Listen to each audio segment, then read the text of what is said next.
Now to our viral videos. In a quiet community in the western part of Kentucky along Lake Malone, something monstrous lurks in the woods. Things that don't belong but blend in with their wooden surroundings. Meet the Big Twigs, a collection of tree creature statues that have taken up residence in the area. The two-story creations are crafted by a local artist from steel, foam, fiberglass, and paint. Pretty neat. We'll end with some sky-high eye candy. The spectacular time-lapse of the northern lights over England was captured by astronomer Dan Monk and shared by the Kildare Observatory. And we'll have more First at 4 right after this. Seniors are overpaying for life insurance, sometimes more than twice the monthly rate of what they could be paying.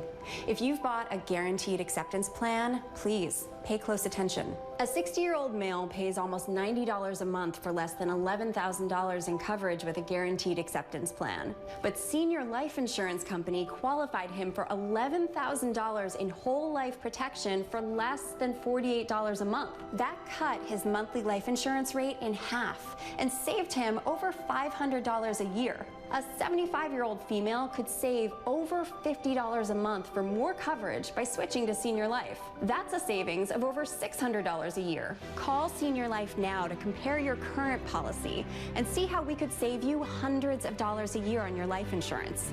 We might even be able to help you get money back on your current overpriced policy. Stop overpaying for your life insurance. Call Senior Life Insurance Company now for your free quote.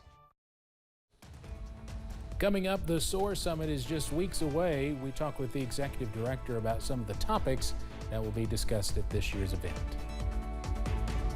And a former coroner in Scott County is avoiding time behind bars.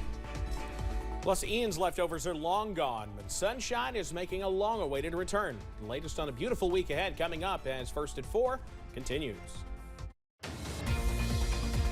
Mountain News First at 4 continues.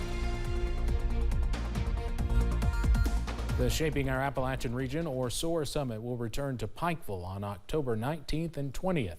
The two-day event will be held at the Appalachian Wireless Arena. The SOAR staff announced that instead of one keynote speaker, there will be several of them taking the stage this year. Executive Director Colby Hall says there will be a broad range of topics. From broadband to downtown revitalization and the digital economy to healthy communities, we've got a ton of really good programming that kind of aligns with this strategic blueprint that we have. There is still time to register for the event. You can find the link on our website, WYMT.com, and you can hear from Colby Hall tonight at 7 on Issues and Answers. Well, it's been a dry day today, but for some, the clouds have just been hanging on a little tough today. The good news, by the time we head into tomorrow, or even tonight, those will be on the downswing. A look outside from Pikeville Medical Center camera overlooking downtown Pikeville. Well, the clouds are still with us, though we did see a little bit of sunshine earlier. We'll continue to see that sunshine increase throughout the evening hours. Temperatures, where it's cloudy, we're still in the 50s. 56 Clintwood and Pikeville, 57 Prestonsburg and Logan, and just 60 in Wayne, where the sun has broken out.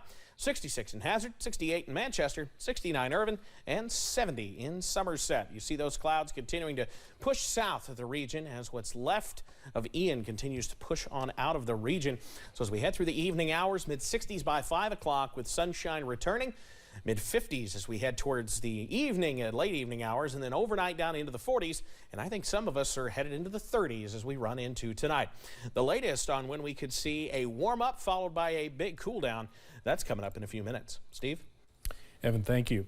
A former Scott County coroner is avoiding jail time from recent state charges. John Goble pleaded guilty to perjury last month. This morning, a judge sentenced Goble to probation.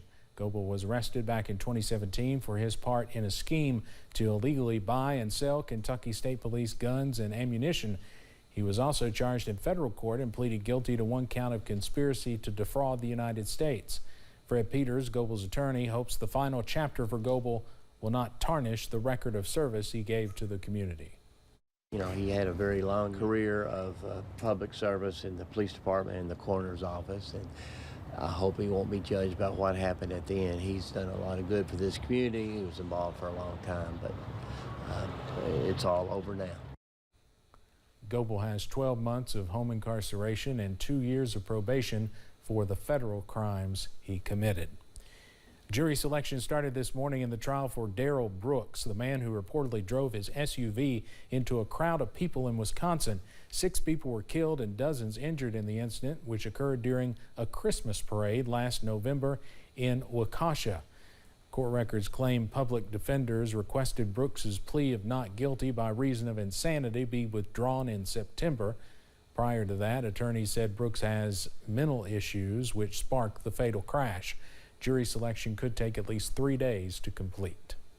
Police in California are now investigating multiple murders in the city of Stockton as the work of a possible serial killer. They say the crimes all happened within the last few months in the same part of the city. There are no suspects, but investigators have released an image of a person they are calling a person of interest. CBS's Danya Backus has more. By definition, you could probably very well call this serial killings. The police chief says the 5 male victims were ambushed, shot while alone at night in dimly lit areas. The murders happened between July and September in North Stockton. The victims were between the ages of 21 to 54, all but one were Hispanic. The fact that 80% of the 5 homicide victims are Hispanic is very concerning. Like a worst nightmare for a parent. Greta Bogro, who didn't want to appear on camera, says her son, 35-year-old Paul Yaw, was the first victim. She says he was a good person with a big heart. At the time of his death, what did investigators tell you? He was walking with somebody and the person turned towards him or faced him, whatever, and shot him multiple times. And now knowing, that person's out there doing this to multiple people, it's just horrible. Police tell CBS News there is firearm evidence linking the murders together. They also released this picture of a person of interest, but aren't ruling out others could be involved. We believe this may be a person of interest that could provide information on maybe 1, 2, 3, 4, or 5. We just don't know at this time. For Bogro, an arrest can't come soon enough. I don't think there'll ever be enough justice that can come to this one person or persons for what they've done. Danya Backus, CBS News, Los Angeles. Coming up on First at 4, with high inflation, you might want to think about starting your holiday shopping a little earlier than usual. Plus, sunshine abundant in the forecast this week. The latest on will the temperatures respond as well. That's coming up.